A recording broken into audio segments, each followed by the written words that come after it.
Bonsoir à tous, très ravi d'être à mon poste et vous servir pour ce temps d'information sur RTI2, la chaîne la plus proche de vous. Au sommaire de l'actualité, c'est la reprise ce lundi 24 avril dans les secteurs d'activité.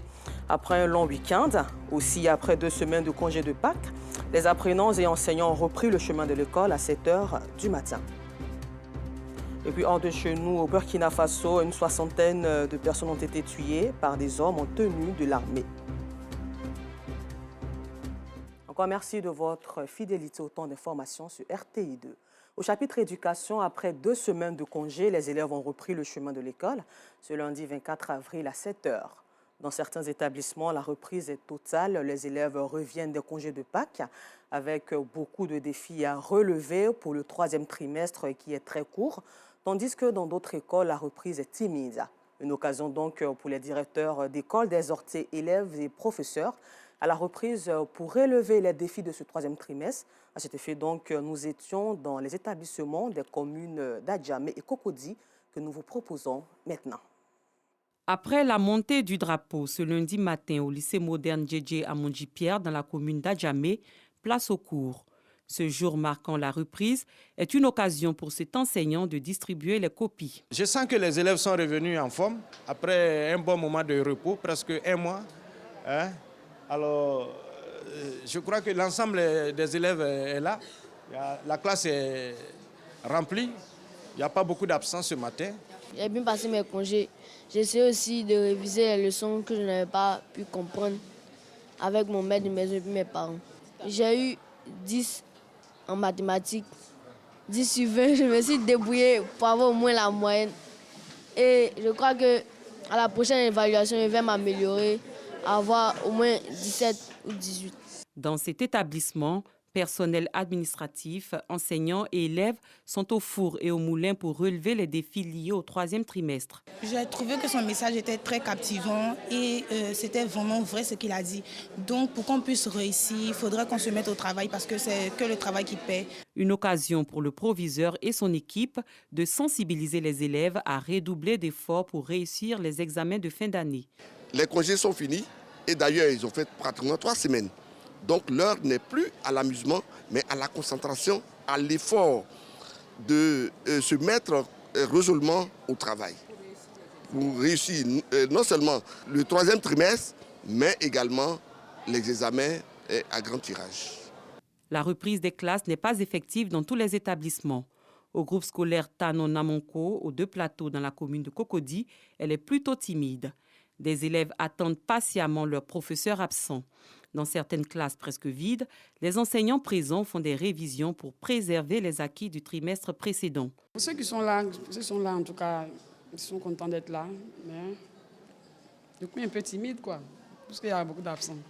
Dans cette classe de terminale, ces candidats au baccalauréat, conscients des examens qui approchent à grands pas, mettent ce jour à profit pour corriger les sujets des examens blancs. Les enfants sont restés à la maison pendant 2 semaines, se sont amusés, il y a eu les fêtes et tout ça. Donc il y a certains qui sont encore dans cette mouvance-là. Ce qui fait qu'on constate quelques absences par-ci, par-là. Au niveau du personnel enseignant, là aussi, il y a quelques absents. Et c'est pourquoi vous voyez que l'ambiance n'est pas encore au beau fixe. Je voudrais lancer un appel à tous ces retardataires-là. Cette reprise des cours marque le début du 3e et du dernier trimestre de l'année scolaire 2022-2023. Les examens de fin d'année ont débuté avec les épreuves physiques du BEPC. Les établissements sont à la tâche pour garantir de meilleurs résultats aux apprenants. Bonne reprise aux apprenants et surtout bonne chance pour les compositions et les examens de fin d'année. En religion, la célébration de l'Aïd el-Fitr, les grandes surfaces, ont été encore prisées par les populations. Le zoo d'Abidjan et d'autres grandes surfaces ont été le lieu de découverte, de distraction et de balades pour certains. Occasion pour des parents de passer de bons moments avec leurs enfants. Justin Kwasi les a rencontrés pour vous. Difficile de se frayer un chemin à l'entrée du zoo d'Abidjan. Nous sommes le dimanche qui suit la fête. Ici, parents et enfants s'arrachent les tickets comme de petits pains pour découvrir les animaux.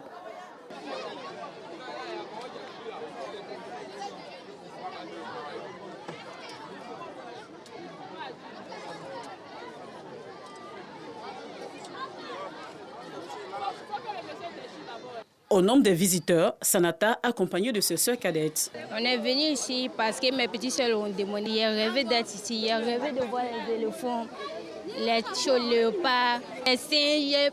J'aime les animaux au fait. J'aime beaucoup les animaux et ça me plaît beaucoup aujourd'hui d'être là. Au-delà de son atout animalier, le zoo d'Abidjan dispose d'un parc d'attractions, de quoi divertir les tout-petits. Je suis à sauter dans l'anthropolie. Ça nous amuse bien, tous les enfants viennent ici, ça c'est bien.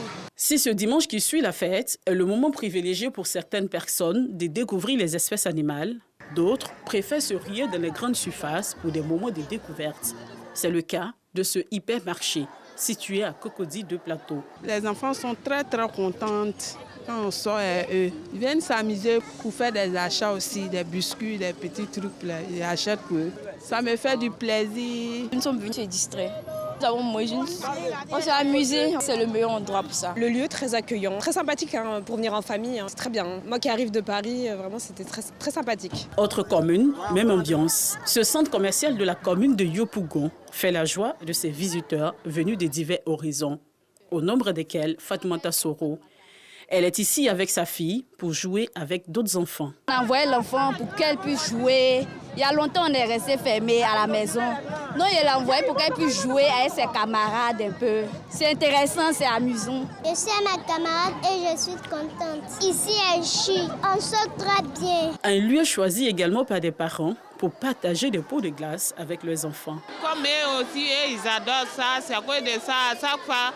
Quand je les demande, on me dit de venir ici. Bon, à cause des enfants encore, ça m'encourage de plus de venir. Ça fait plusieurs fois que je viens ici. À chaque fois, on vient, mais on prend un peu de glace et puis on s'en va. Ou bien on fait un peu de promenade, on prend des photos. Parc géologique, parc d'attractions, centre commercial, chacun y va selon sa préférence. Le tout, c'est d'être dans une ambiance festive. Un reportage de Justin Kwasi, commenté par Bintou Pekele. La communauté musulmane de Côte d'Ivoire célébrait l'Eid el-Fitr le vendredi 21 avril 2023. Et comme dans les autres communes, les fidèles musulmans de Grand Bassam et Abengourou ont sacrifié à la prière du Ramadan. Maïssa Kougueï. Agnuassué, localité située à une trentaine de kilomètres d'Abengourou. Lassina et son petit-fils se préparent pour la grande prière de l'Eid el-Fitr, marquant la fin du jeûne musulman. Une fois les ablutions terminées, c'est le départ pour la mosquée. Lassina se dirige vers le lieu de prière où de nombreux fidèles sont déjà présents. Dans son sermon, l'imam de la mosquée d'Agnuassué invite les fidèles à s'approprier les principes de l'islam, des principes basés sur le partage et la cohésion. Le serment d'aujourd'hui s'agit principalement de la réconciliation, de la paix et puis de la bonne entente entre tous les fils du pays. Et il a souhaité aussi la paix dans la sous-région. À Abengourou, chef-lieu de région de l'Indénié-Dioablin, les fidèles ont effectué nombreux le déplacement pour participer à la grande prière. Paix et solidarité, deux valeurs fondamentales de l'islam au cœur des sermons. L'entente, la cohésion, qui fait partie des hadiths des sourates du Coran, que le Tout-Puissant récompense chacun à son justice et que ce que nous voulons d'ici-bas comme prospérité, que Dieu l'agrée. Les cadres de la région ne sont pas restés en marge de ce grand événement religieux. Au terme de ce jeûne, nous nous retrouvons aujourd'hui pour fêter ensemble, mais avant la fête, pour prier. Prier, aujourd'hui, le souhait du gouvernement que je représente, c'est de faire en sorte que les prières que vous avez faites pour nos dirigeants, pour notre pays, pour nous-mêmes, soient agréées par le Tout-Puissant. Le président, en plus je dis merci à l'imam central pour les prières et les bénédictions, et voudrais prier Dieu afin que tout ce que nous avons fait comme pénitence et comme jeûne, que Dieu nous agrée et qu'Allah accepte. Qu'Allah accepte nos prières. On les souhaite une bonne fête de Eid el-Fitr et souhaite aussi bonne fête à la communauté musulmane d'Abengourou. Cette année, la fête de Ramadan dans l'Indénié-Dioablin a été un moment de partage et de convivialité. 29 jours de jeûne, de pénitence et d'intense adoration, couronnés par la célébration de l'Eid el-Fitr, un grand jour pour la communauté musulmane. Aujourd'hui, l'imam de la grande mosquée de Grand Bassam, accompagné de sa famille, ses amis et ses fidèles, parés de leurs plus beaux vêtements, répondent à l'appel de la prière. Tous invoquent le Seigneur pour sa grâce et sa miséricorde.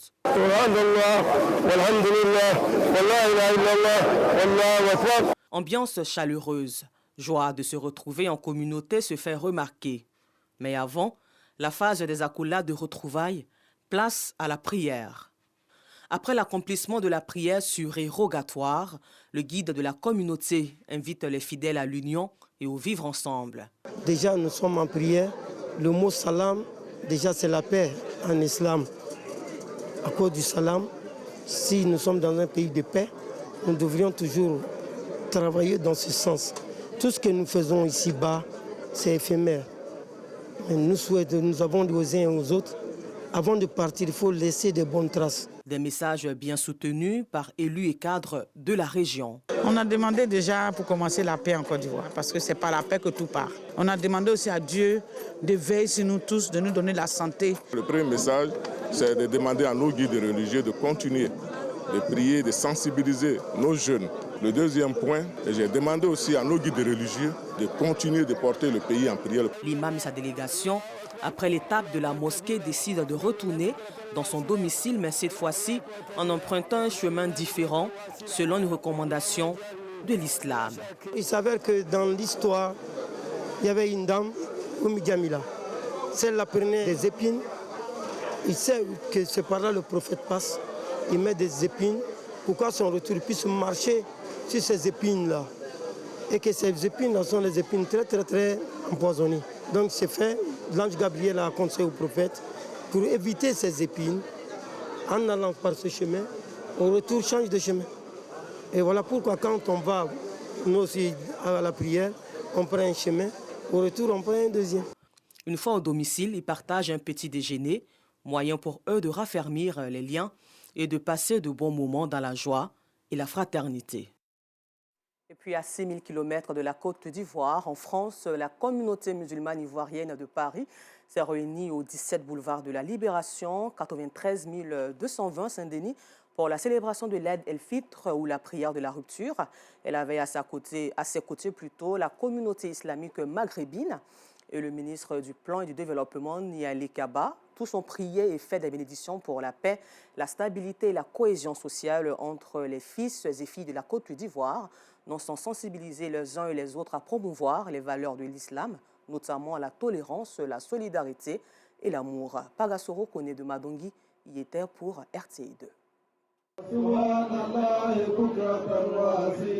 Après 29 jours de jeûne, la communauté musulmane de Paris a pris part à la prière de l'Aïd el-Fitr, ou la prière de la fête de Ramadan, quatrième pilier de l'islam. Elle avait à ses côtés la grande communauté islamique maghrébine. C'était au 17 boulevard de la Libération, 93 220 Saint-Denis. Occasion pour l'imam Issa Kambalo, imam principal de cette communauté, d'inviter les fidèles à promouvoir les valeurs de tolérance, de solidarité, de fraternité et d'amour, mais surtout à être des modèles dans la société. Le message de l'homme de Dieu, bien accueilli par les fidèles et par la ministre du Plan et du Développement, Niali Kaba. Elle n'a pas manqué d'inviter guides religieux et fidèles à prier pour le président de la République, Alassane Ouattara, et pour la paix en Côte d'Ivoire. Louanges, invocations, prières et bénédictions pour la stabilité et la cohésion entre les filles et les fils ressortissants de la Côte d'Ivoire en France. Des temps forts qui ont également meublé cette prière de l'Aïd el-Fitr qui marque la fin du mois de Ramadan, mois de piété, de miséricorde et d'affranchissement. Puis retour en Côte d'Ivoire, dans cette même atmosphère de convivialité, de joie et de bonheur. Après la célébration de l'Aïd el-Fitr le vendredi 21 avril, le travail aussi a repris dans les administrations ce jour. Agents et chefs de service se sont remis à la tâche à leurs différents postes et services. Notre constat dans quelques administrations dans la commune du Plateau et de Cocody. Après le long week-end festif lié à l'Aïd el-Fitr, marquant la fin du jeûne musulman, les agents du ministère des Transports sont à la tâche ce lundi. Dans les différents services, le personnel s'attelle à gérer les affaires courantes. Ça fait la troisième personne que je reçois pour des informations. Et puis surtout que moi-même, pendant le long week-end, j'ai profité pour me reposer. Donc je suis très en forme pour la reprise. Ce jour marquant la reprise du travail est une occasion pour les usagers de faire part de leurs préoccupations. Je suis venu les trouver au bureau, ça s'est bien passé. On a échangé, on a trouvé le juste milieu, on s'est entendu. Voilà, tout a été réglé, Dieu merci. Ce lundi est mis à profit par le directeur de cabinet pour signer des documents administratifs. On a commencé à 100 à l'heure, comme on le dit. Au transport, on n'attend pas longtemps. La fatigue? Oh, la fatigue est vraiment derrière nous. On a profité quand même de ce long week-end-là pour se reposer. Et puis, c'est vrai qu'il y a eu la fête de Ramadan. Mais juste après, il y a eu quand même 2 jours qui nous ont permis de nous reposer. Et nous sommes là au travail. Au Centre régional des œuvres universitaires, CROU A1, de l'Université Félix Houphouët-Boigny de Cocody, l'heure est à la réception des dossiers de demande de chambre. Pour les agents, ce week-end était un moment de repos pour bien débuter la semaine. Nous sommes toujours à la tâche parce que nous avons les étudiants en permanence dans la cité universitaire et donc le personnel est en permanence sur place également. Mais pour ce qui concerne les bureaux, la paperasse et tout, effectivement, tout le monde est en place ce matin et la reprise est effective. Nous nous sentons bien parce que la fête a eu lieu le vendredi. Les uns et les autres ont pu avoir le temps de voyager, de revenir, de se reposer. Donc on a fait le tour. Nous pensons que vraiment tout le monde est au travail. La reprise du travail est donc effective dans les différentes administrations. Les agents ont regagné leurs différents postes après un week-end marqué par les festivités liées à la fin du Ramadan. Bonne reprise à tous. Retour en religion pour parler cette fois-ci de la Oumma islamique, qui est une plateforme de jeunes musulmans qui s'est donnée pour objectif d'assister les personnes vulnérables. Et tout récemment, elle a matérialisé cette ambition à travers un don en faveur des veuves et orphelins de la commune d'Abobo plutôt. Et ce sont aussi des enfants atteints du cancer du CHU de Trècheville qui ont bénéficié d'une aide financière pour l'achat des médicaments pour un traitement efficace. C'est reparti avec Clément Boko. Ce sourire sur son visage traduit sa joie. À travers son ONG, Massandé Sissé entretient depuis des années plusieurs veuves et orphelins dans la commune d'Abobo. Ces 40 veuves et 32 orphelins pensionnaires de son centre reçoivent des dons en vivres et en non-vivres et en numéraire de l'association Oumma islamique.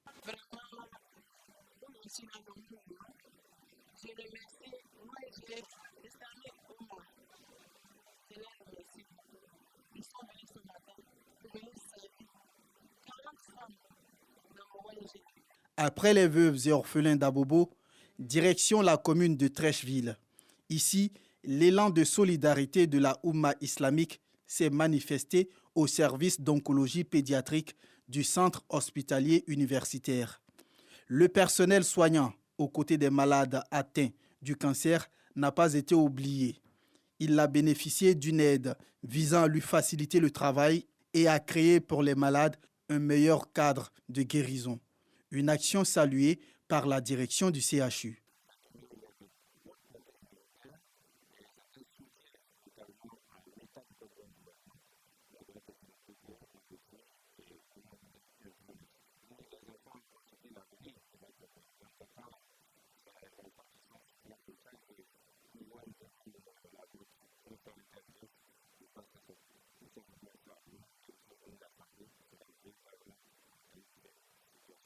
Cette série de dons initiée par l'association Oumma islamique intervient chaque année.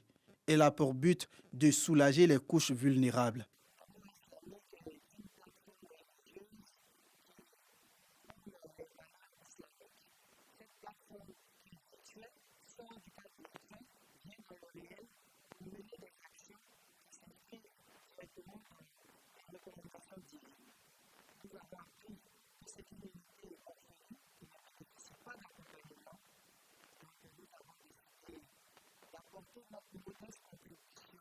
Coût lié à cet acte de solidarité de l'association Oumma islamique envers les veuves d'Abobo et les malades du CHU de Trècheville, 10 millions de francs CFA. Nous vous le disions en titre, au Burkina Faso, le procureur de Ouagadougou village du nord du Burkina, a annoncé qu'une soixantaine de civils ont été tués le jeudi 20 avril par des hommes en tenue de l'armée.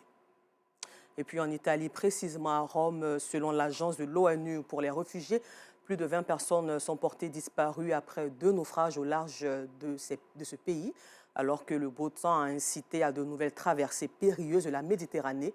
Il faut souligner aussi qu'il y a eu encore 2 naufrages au large de Lampedusa, avec 22 autres personnes disparues.